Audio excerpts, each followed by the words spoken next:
Salut les pirates, je vais vous reparler aujourd'hui de la bonne distance en couple. C'est la formation de la semaine que vous retrouvez en descriptif de cette vidéo par rapport dans le catalogue des 170 formations. Dans le descriptif de cette vidéo, vous avez un seul lien qui vous donne droit à une formation gratuite, qui vous donne droit au catalogue des 170 formations et aussi l'accès au Facebook des pirates et au canal Telegram où je vous mets des textes toute la journée et je vous mets également comment on appelle ça, des shorts, des vidéos pour vous donner la grinta pour que vous continuiez à mettre en place ce que vous apprenez dans les formations. Donc tout ça en descriptif de cette vidéo et vous avez évidemment le lien pour avoir accédé à la formation sur la bonne distance qui est dans le catalogue des 170 formations.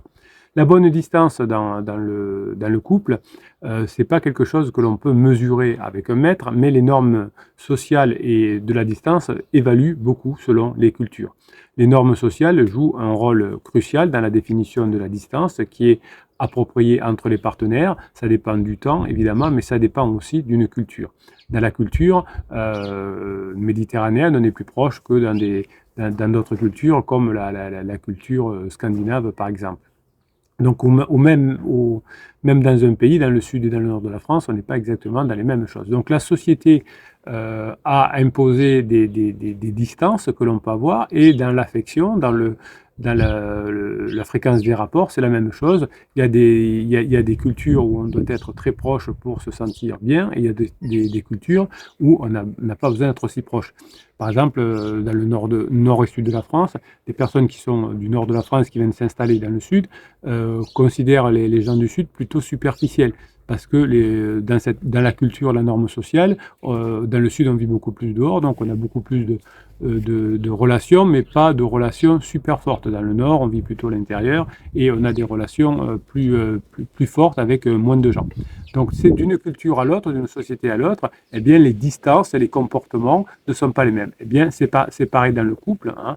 La norme qui est la vôtre n'est pas la même que la mienne, et pendant une crise de couple, votre conjoint a besoin de beaucoup plus de distance que dans la lune de miel, par exemple, et dans la phase 4, la phase de distanciation, la phase de grande intimité que vous allez trouver à la fin de votre crise, quand vous aurez mis en application les formations, eh bien, vous aurez une forme de distance puisque chacun pourrait faire des choses de votre côté, et ensuite, vous serez très content de vous retrouver le soir ou à midi pour aller déjeuner ensemble après avoir fait votre séance de yoga et de golf séparément.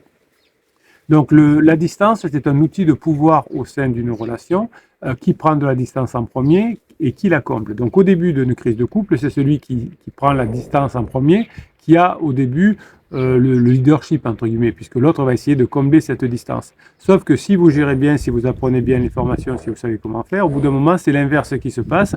C'est la personne qui s'est éloignée qui a besoin de revenir. Et la chose magique, entre guillemets, c'est que lorsque vous êtes revenu dans votre couple, quand les formations ont fait leur effet, eh bien votre conjoint est très collant avec vous parce que vous répondez à tous ses besoins, vous avez compris, et même pour faire la vaisselle, pour faire la cuisine ou pour aller faire les courses, votre conjoint a besoin d'être avec vous. Alors ça vous paraît loin aujourd'hui, où par moment votre conjoint ne vous répond même pas au téléphone, mais sachez que c'est ce qui se passe, et quand on a suffisamment de culture et que l'on se forme pour, on le constate à la fin de la crise.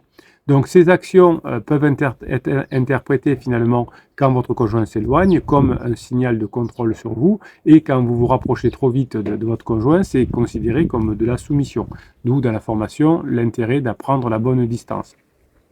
Donc la gestion de la distance va être utilisée pour négocier ou affirmer le pouvoir dans le couple. C'est pour ça qu'il y a des coachs qui sont liés sur le pouvoir, qui vous font faire des bêtises de vouloir vous imposer par le pouvoir en faisant un silence radio, par exemple, qui est le fait, comme je prends de la distance, je vais avoir du pouvoir. Hein, non, ça ne marche pas comme ça, c'est le premier qui prend de la distance. Donc si votre conjoint prend de la distance et que vous en prenez aussi, eh bien c'est une forme de soumission, on ne peut pas aimer, qui est quelqu'un qui manipule et qui est dans la soumission. Donc la distance physique va pouvoir renforcer la cohésion sociale d'un couple dans la phase 4, la phase de grande intimité, alors que dans la phase de sécurisation, à la fin de la phase de sécurisation, la distance pourrait se transformer en séparation imminente. Heureusement, vous avez trouvé cette chaîne et cette team des pirates. Sinon, effectivement, comme d'autres personnes autour de vous, vous auriez pu même divorcer ou vous séparer véritablement. Vous, au contraire, vous avez compris, grâce aux différentes formations, quels sont les modèles de proximité qu'il va falloir mettre en place.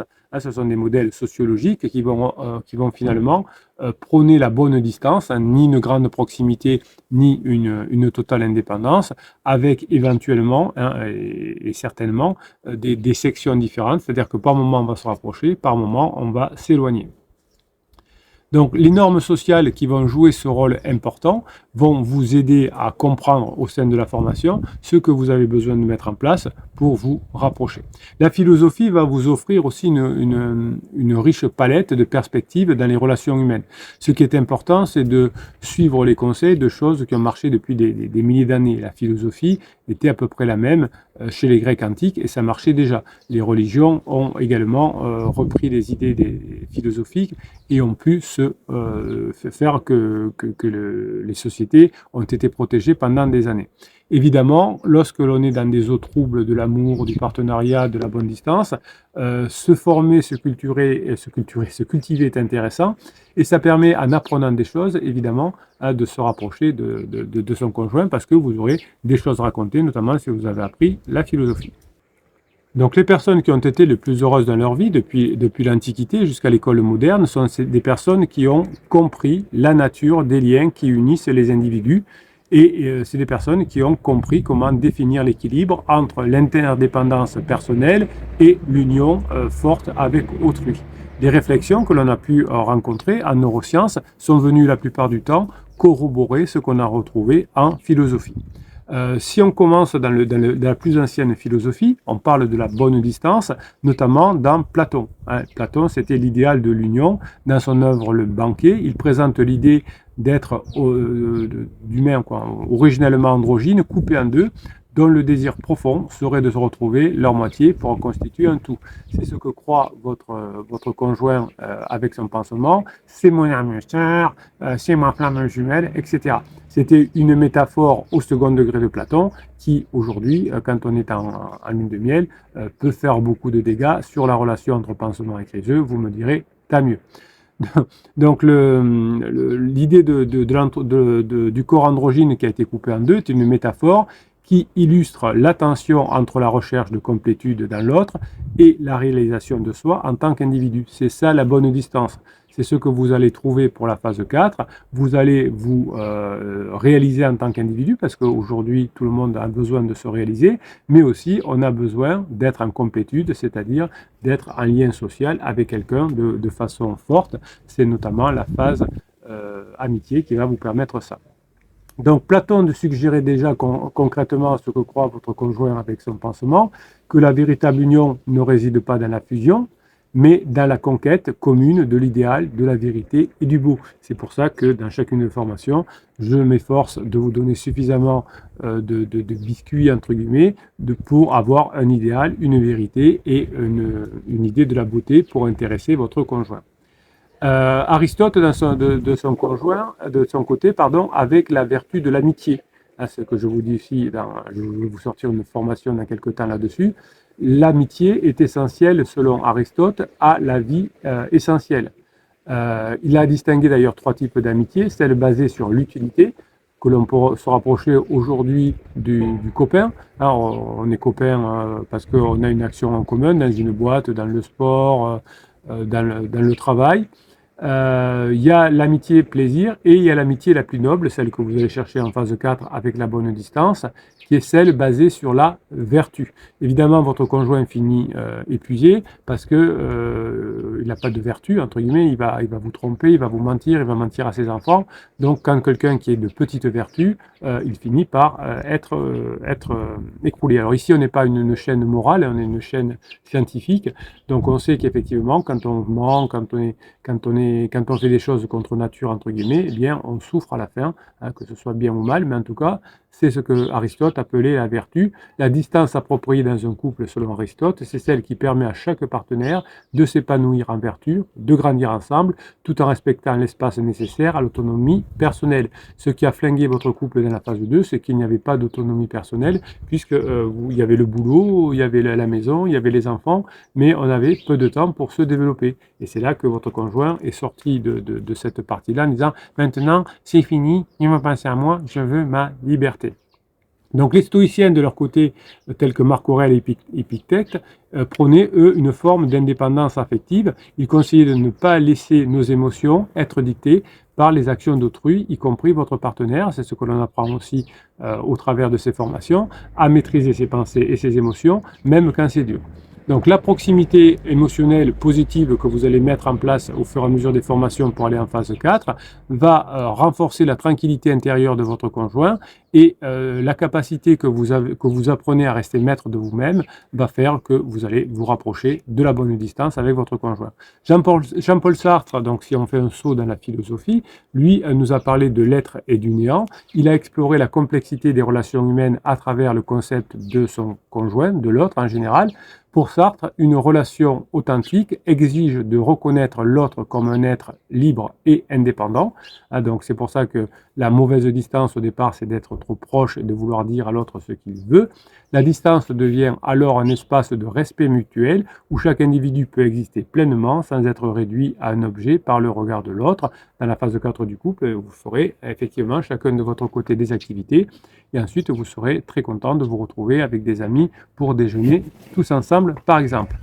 Et on terminera par Simone de Beauvoir, qui était la partenaire de Sartre.